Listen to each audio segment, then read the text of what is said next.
Guayaquil, ahorra y gana el 5.5% de interés sin abrir otra cuenta. Solo abre tu app e ingresa a la función Meta. Fija el monto mensual, programa el tiempo de ahorro y listo. Crea tu meta ahora y empieza a ganar el 5.5% de interés. Banco Guayaquil, primero tú. Fin de espacio promocional y publicitario.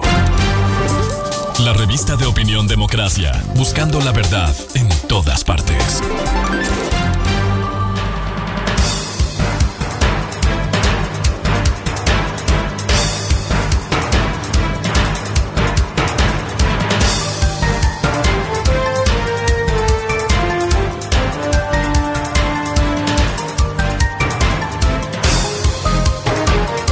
Buscando la verdad y abogando por la unidad nacional en pro de la consecución de paz y seguridad en el Ecuador.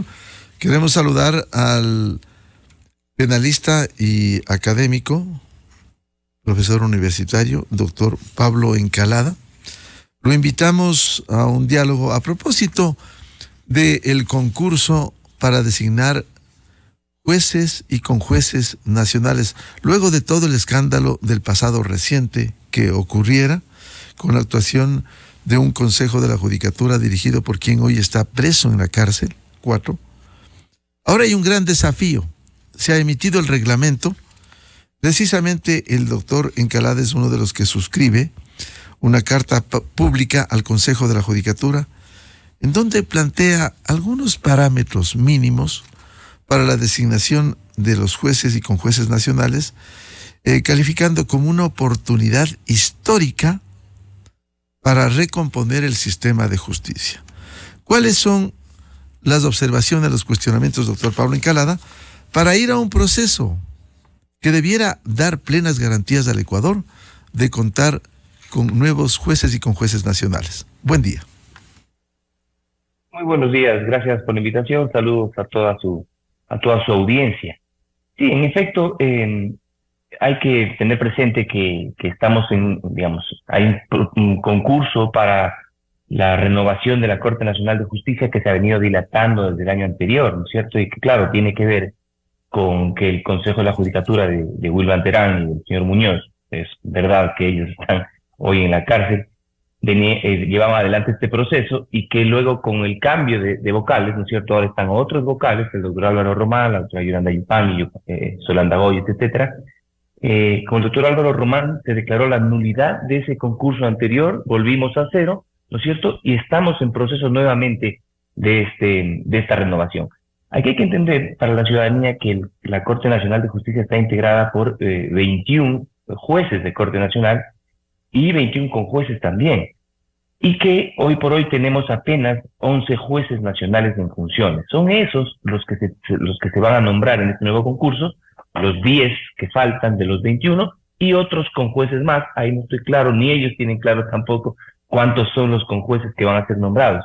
Con esto, lo que es importante tener claro es que yo me refiero a un momento histórico, porque esta es la oportunidad de renovar la mayor parte de los integrantes de la Corte Nacional de Justicia dentro de un proceso ordinario y no metiéndole la mano a la justicia, ¿no es cierto? Entonces, si es que recientemente hemos pasado por un caso tan doloroso como es el caso Metástasis, que puso en evidencia la corrupción judicial ligada al narcotráfico, creemos que este es un momento, histórico, importantísimo, para poder darnos los ecuatorianos una Corte Nacional de primer nivel. Y entonces, en ese sentido, este nuevo Consejo de la Judicatura, que inicia un nuevo proceso de concurso, aprueba un reglamento para el desarrollo del mismo.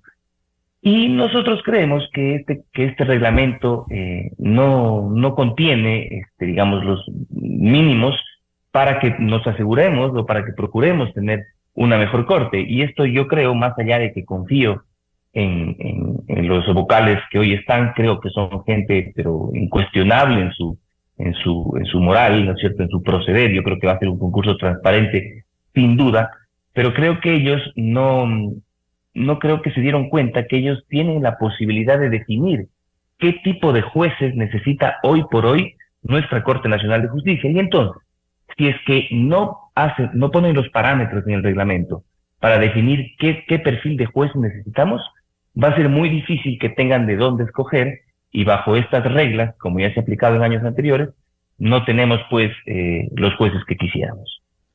¿Qué debiera contener el reglamento que permita, como ustedes en la carta pública exhiben, no solo experiencia de los candidatos que ocuparían la Corte Nacional de Justicia, sino también legitimidad de origen, unos buenos comités de selección? Vimos de esos comités que estableciera el Consejo de la Judicatura del doctor Vilman Terán, impresentables, y también algo que es un eje transversal en el Código Orgánico de la Función Judicial para los jueces, los operadores de justicia: probidad notoria. Así es, y entonces nosotros hemos planteado algunos requisitos, digamos, algunos perfiles que de ninguna manera son todos, ¿no es cierto? Esto es, digamos, algo que nosotros creemos que quizás es lo más importante, y el primero pasa por la experiencia, ¿no es cierto? Yo los invito a los ciudadanos a pensar en cómo eran antes los jueces nacionales, de hecho, o los jueces de la Corte Suprema en aquella época. Miguel, usted se acordará. Pero si usted recuerda, hasta el año 2008 había un requisito de edad en la Constitución para ser juez de la Corte Suprema, y esto era 45 años de edad. Si nosotros pensamos en jueces de otros países, por ejemplo la Corte Suprema de Justicia, vemos que son personas que ya pues han dado toda su trayectoria al ejercicio profesional, a la academia, a la carrera judicial, y al final, ¿no es cierto?, van a dejar su experiencia, su sabiduría en una Corte Suprema o en esta Corte Nacional. Yo creo que, sin duda alguna, que la mixtura siempre va a ser importante, ¿no es cierto?, que haya juventud y haya experiencia, me parece importante, más allá de que lo ideal es que en una Corte Suprema exista pues mayormente experiencia. Pero digo, si los 10 que quedan, los 10 jueces que porque van a seguir estos 10 jueces, y aportan con la juventud, por ejemplo, yo le pongo ahí un caso de un juez que es excepcional, que es el doctor Velasco, y es una persona muy joven, y que, digamos, todo el mundo habla bien. Entonces digo, bueno, si es que esta persona es un joven tan excepcional, bueno, está bien que esté en la Corte, Milton Velázquez, perdón, está bien que esté en la Corte Nacional de Justicia, pero él es de carrera, doctor, ¿él es de carrera judicial? Sí, todos son de carrera judicial, y a eso quiero ir, pero digo yo, porque algunos jueces se han molestado, ¿no es cierto?, con esta propuesta de que tengan que haber gente con experiencia, ¿no es cierto? Porque claro, yo lo que he dicho es, yo no creo que abogados en sus 30 tengan la sabiduría y la experiencia, seguramente los conocimientos sí, pero no la sabiduría y la experiencia para ser jueces nacionales. Pero bueno, ya los 10 que quedan ya aportan con juventud. Entonces yo digo, estos 11 nuevos jueces, yo creo que el Consejo de la Judicatura debe perfilar gente con experiencia. Y esto en la práctica significa que en el reglamento se establezcan los puntajes para promover a esta gente con experiencia, ¿no es cierto? Y no solo lo que hoy prevé el reglamento, y es la titulitis, ¿no es cierto? Ahí está, en estos últimos años se adoptaba aquella creencia de que quien tiene más títulos está más capacitado, y no necesariamente es así. Los judiciales principalmente, como saben que son muy reconocidos los títulos, está perfecta la capacitación continua, pero ellos coleccionan títulos. Insisto, no está mal en sí mismo, pero eso no significa necesariamente que estén en mejores condiciones que otras personas que han estudiado, se han formado, que tienen posgrados, etcétera, pero no están coleccionando títulos. Y entonces, por ahí el reglamento requiere un primer cambio, ¿no es cierto?, que tiene que ver con darles mayor puntaje a la gente que tenga más experiencia profesional. No solo la experiencia, usted lo ha descrito, y efectivamente cuando uno ve ejemplos de la Corte Suprema de los Estados Unidos, allí se encuentra a personajes de 70 y más de 80 años emanando sabiduría y gran experiencia. Evidentemente hay que combinar con la juventud, pero no solo los títulos, que son importantes, doctor Encalada, sino también la experiencia. Y cuando suman experiencia, buscan, y con todo el respeto y consideración, hemos sido académicos y catedráticos también, buscan cualquier universidad, con el respeto que se merecen, para tener un respaldo de haber ejercido la docencia Hay docentes de primera, indudablemente, que imparten y que enseñan el derecho, pero hay también quien ha utilizado universidades no de primer nivel para acumular experiencia y docencia universitaria, doctor Encalada.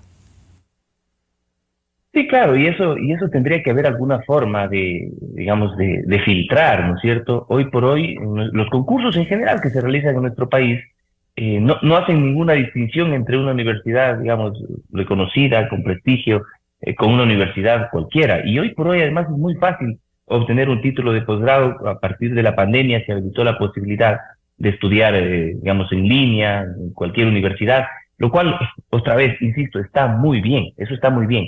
Pero sí tiene que haber el mecanismo para poder distinguir, ¿no es cierto?, cuál título vale, ¿no es cierto?, o efectivamente ejercer la docencia en una universidad también que sea de primer nivel y no en cualquier universidad. Pero bueno, y yo el segundo punto que les planteo en esta propuesta es el origen o el origen de dónde provienen los jueces nacionales, ¿no es cierto? Lo tuvimos en el Ecuador, o el ideal es que una Corte Nacional de Justicia, que es la Corte de máxima instancia, está integrada por tres vertientes: la carrera judicial, la academia, ¿cierto?, por la docencia, y el libre ejercicio, ¿no es cierto? El ideal es que provengan de estas tres vertientes. Por varias razones, que no creo que hay el tiempo para revisarlas en este momento, pero por varias razones, no le ha interesado ni a los abogados en libre ejercicio ni a la academia participar de estos procesos de selección. Y hoy por hoy tenemos únicamente jueces que provienen de la carrera judicial, lo cual, digo, en principio también está bien, porque ellos son una de las tres vertientes de donde deben provenir. Eso está muy bien. Y entonces, si es que hoy los 10 jueces que se van a quedar provienen, yo no sé si en su totalidad, me parece que casi en su totalidad, provienen de la carrera judicial, entonces los 11 que quedan son de la carrera judicial. Los 10 que van a venir, yo creo que tiene que, en el reglamento, diseñarse de tal forma que sean delineados para que provengan de los otros sectores, ¿no es cierto? Es decir, que se reconozca mayor puntaje a la docencia universitaria, a la publicación de libros, o que se reconozca, por otro lado, también más puntaje a los abogados en libre ejercicio profesional, porque solo de esta forma podemos nosotros aspirar a que realmente tengamos una Corte Nacional con una, digamos, que sea heterogénea y que pueda haber una diversidad de pensamiento, y no lo que pasa hoy, insisto, que solo son abogados de la carrera judicial. Doctor Encalada, el otro tema, la legitimidad de origen. ¿De dónde deben provenir quienes participen en el concurso para jueces nacionales?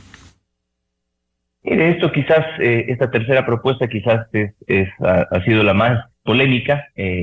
Nosotros partimos de una realidad que es la Corte Constitucional, digamos, en el medio de los abogados al menos, hay un reconocimiento de la valía de los jueces de la Corte Constitucional, más allá de que yo mismo he sido crítico de alguna de sus decisiones. Uno no puede estar de acuerdo en todo, pero los jueces de la Corte Constitucional tienen un reconocimiento público, ¿no es cierto?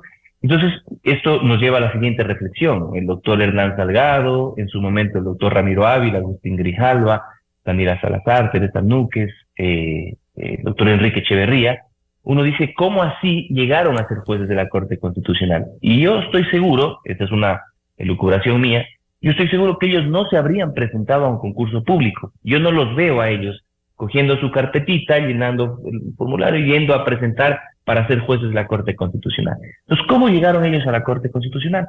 Porque el diseño que está regulado, digamos, en la norma, es que ellos provienen de unas ternas enviadas por los otros poderes del Estado, ¿no es cierto? Y eso significó en la práctica que ellos se sientan obligados moralmente a aceptar una función de servicio al país por toda su trayectoria que ellos ya tenían, ¿no es cierto? Todo ese prestigio que ellos ya tenían, y entonces este es el momento de servir al país y se vieron en la obligación moral de aceptar. Entonces, esto me lleva a mí a la propuesta de que, si bien hay que mantenerse en el concurso a Corte Nacional la libre postulación, porque eso dice la ley, eso significa que yo voy con mi carpetita y me presento al concurso, pero digo que además de eso se reconozca un puntaje importante a quienes provengan de determinadas organizaciones de la sociedad civil. se me ocurre en primer lugar las facultades de Derecho, y las facultades de Derecho de determinadas universidades, además, no cualquier universidad, sino aquellas que se hayan ganado el reconocimiento público de tener la legitimidad moral para presentar un candidato. Entonces, así en términos generales, yo le pregunto a usted, Miguel, y digamos a la ciudadanía, ¿qué creen ustedes que pueda salir de una propuesta de, no sé, la Facultad de Derecho de la Universidad Católica, la Facultad de Derecho de la Universidad Central, la Facultad de Derecho de la Universidad San Francisco? Yo aspiro a que, ¿no es cierto?, aquellas personas que provengan con este respaldo sean gente que tenga una trayectoria, porque las facultades van a decir, yo quiero estar bien representada, entonces no voy a ponerlos ahí a cualquiera abogado de la universidad, sino a quien realmente represente los valores y el prestigio de esta universidad.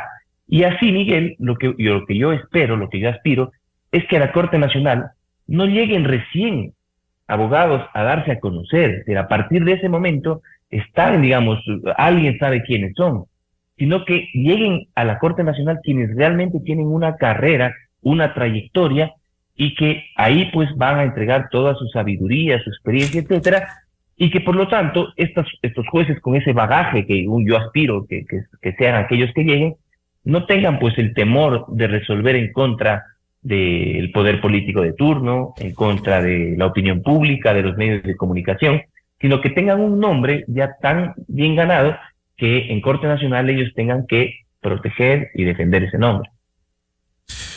Doctor Encalada, el otro punto fundamental, por la experiencia reciente que viviera el país con ese malhadado concurso de jueces nacionales que llevara a cabo quienes hoy están presos en la cárcel 4, los comités de selección. Aquí hay gente muy respetable en el país que pudiera integrar un comité de selección, pero no aquellos nombres que estuvieron escogidos por el señor Vilman Terán como miembros de los comités de calificación y selección. ¿Cómo no tener a prestantes ecuatorianos en los comités de selección? Sí los hay, por supuesto que sí los hay. En el Ecuador creo que hay gente muy valiosa que puede integrar estos comités de selección, pero aún esta gente valiosa, digo yo, a mí me genera cierta duda de la imparcialidad que pueda tener una persona para integrar estos comités, porque es gente que probablemente tenga intereses. A mí me pasó hace algunos años que me invitó el Consejo de la Judicatura para integrar los comités de selección precisamente para la renovación de la Corte Nacional de Justicia, y yo puse en conocimiento de la Corte que yo tengo varias causas en Corte Nacional, puse en conocimiento del Consejo de la Judicatura que yo tengo varias causas en Corte Nacional, porque es obvio, un buen abogado va a tener causas en trámite en la Corte Nacional.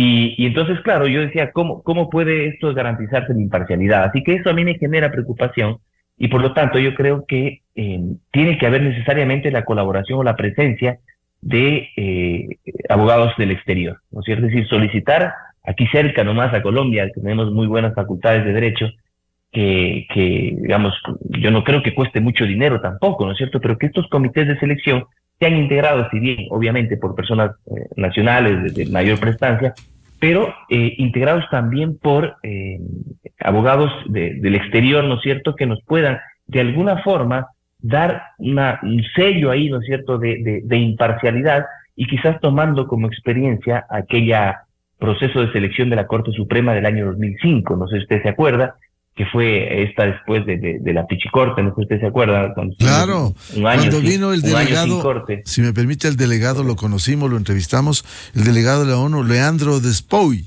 un argentino que vino a contribuir dentro de esas tareas.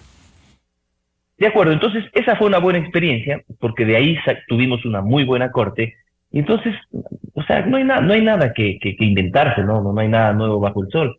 Y entonces digo, tiene que estar integrado estos comités por personas extranjeras, que yo estoy seguro que esto no significa una inversión económica, digamos, muy alta, pero que además lo vale, ¿no es cierto? Si vamos, esto va a significar que tengamos los mejores jueces en la Corte Nacional, los mejores abogados en la Corte Nacional, pues esta inversión, esto lo vale.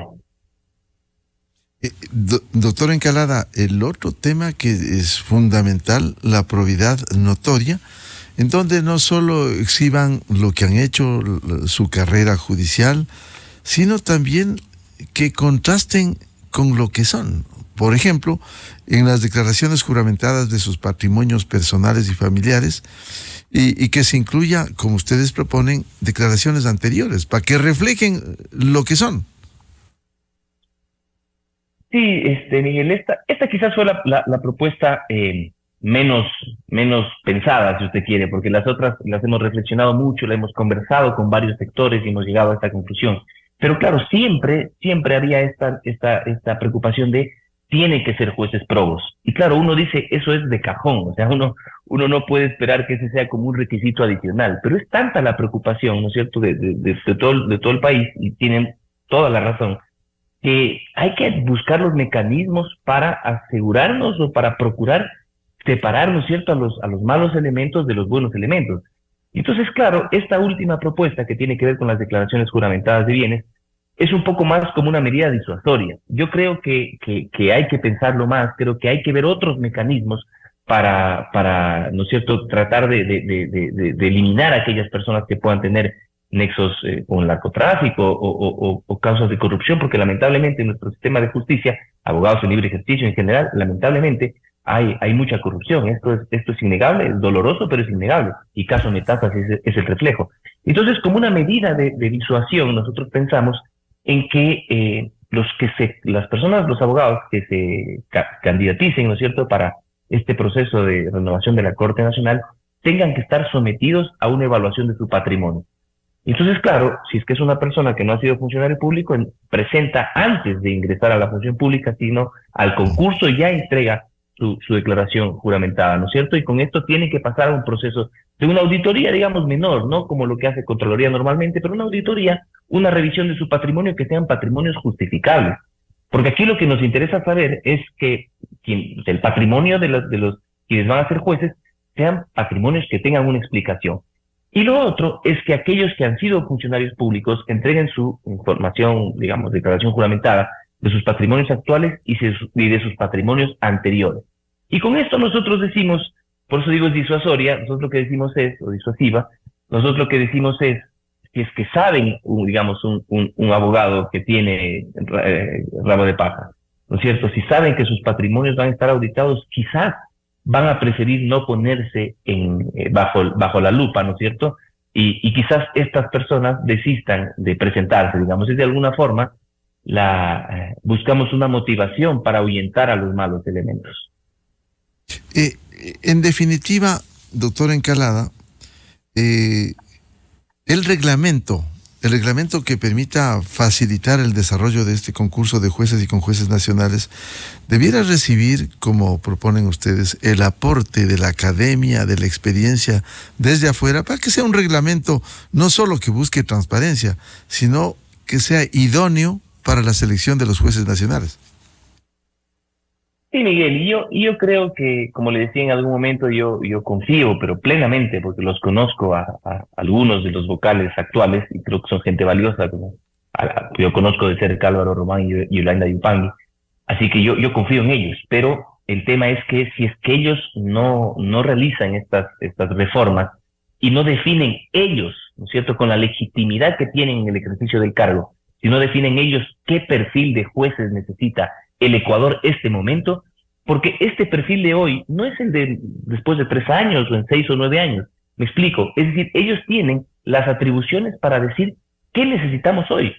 Entonces ellos no lo han hecho en este reglamento, ¿no es cierto? Sino que simplemente yo entiendo que ellos se sienten, digamos, satisfechos, tranquilos, con que nos van a dar un concurso transparente. Y yo sé que nos van a dar un concurso transparente.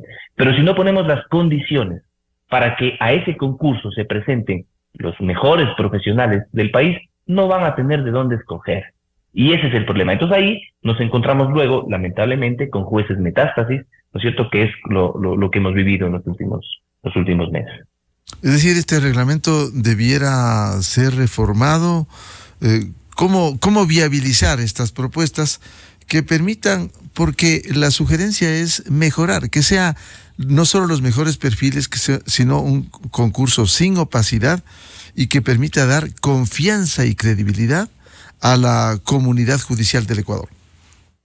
A mí no me cabe duda que este concurso va a ser totalmente diferente al anterior. Ese sí fue con opacidad, el de Wilman Terán, tenían escondidas los concursantes, las carpetas, digamos, no se sabía quiénes estaban ahí, no se sabía cómo eran estas evaluaciones psicológicas, había todo un oscurantismo ahí. A mí no me cabe duda que este nuevo concurso va a ser un concurso transparente, pero si no reforman el reglamento, no van a tener de dónde escoger. Por lo tanto, lo que nosotros estamos diciendo es, abran el debate, ¿no es cierto?, suspendan por, yo no sé, 2 semanas, un mes máximo, y discuta, ábrase, ¿no es cierto?, hacia la opinión pública, la academia, los abogados, ¿no es cierto?, nosotros hemos hecho esta propuesta, así en términos abiertos, para construir o reformar las partes que correspondan al reglamento. No es mucho lo que hay que cambiar tampoco, ¿no es cierto? Es decir, claro, no es mucho, pero es lo sustancial lo que nosotros pedimos que se cambie. Y entonces solo a partir de eso, yo creo que podemos tener alguna posibilidad de que sea más atractivo el concurso para ser juez de Corte Nacional. Este momento, Miguel, digamos, si usted pregunta, bueno, hablo en primera persona, yo no tengo el más mínimo interés de presentarme a este concurso. Bueno, tampoco lo haré si cambian, pero digo, este momento no es atractivo para la mayoría de los profesionales del derecho, sobre todo academia y libre ejercicio, y es solo atractivo para los judiciales, porque ellos, claro, y de manera correcta, aspiran pues a hacer una carrera judicial y llegar al más alto tribunal. Entonces lo que hay que hacer es procurar de que también se motive para que sean de las otras vertientes, como los abogados en libre ejercicio y la academia, quienes se presenten a este concurso. La propuesta es que el Consejo de la Judicatura actual se abra y permita recibir aportes para afinar, porque al final de cuentas lo que se quiere es aportar, mejorar el reglamento que permita que sea un mejor concurso, doctor Encalada. Sí, necesariamente tiene que haber esta apertura hacia escuchar otras voces, ¿no es cierto?, y construir en conjunto, ¿no es cierto?, un reglamento que procure esto que nos estamos proponiendo. Y claro, no hay otra forma sino con la reforma. O sea, tiene que hacerlo necesariamente con la reforma de este reglamento, en el cual se pueden incluir otras opciones que quizás nosotros no las hemos visto, ¿no es cierto? Quizás hay otros mecanismos más idóneos.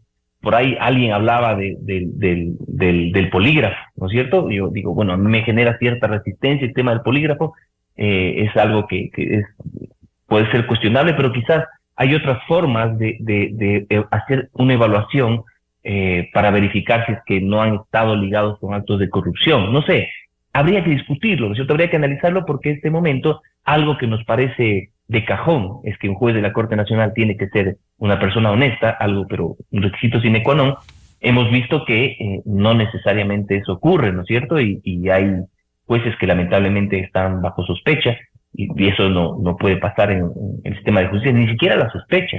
La independencia, la imparcialidad del juez tiene que ver con una certeza que sienten los ciudadanos y los justiciables frente a quien administra justicia. La doctrina dice que aquel juez que no garantiza imparcialidad solo por la sospecha, ese juez o esa decisión ya, digamos, carece de legitimidad. Por eso es que, por ejemplo, están sometidos a un proceso de recusación, ¿no es cierto?, de ser separados de la sustanciación de un caso, porque los jueces no pueden estar bajo sospecha de ninguna naturaleza.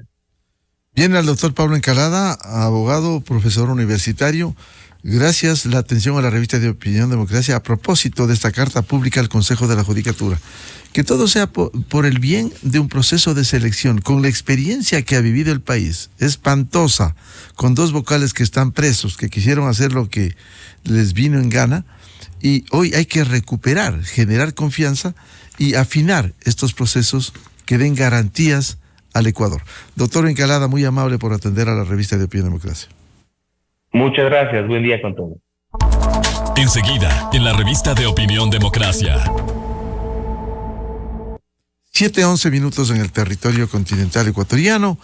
Pausa publicitaria y ya volvemos, buscando la verdad, para hablar sobre los nuevos indicios en torno al asesinato de Fernando Villavicencio, el caso Metástasis y también otros implicados en esto. Invitado a un diálogo el periodista investigador Cristian Zurita. Desde 1984 con Gonzalo Rosero. La revista de Opinión Democracia. Siempre líderes, siempre confiables.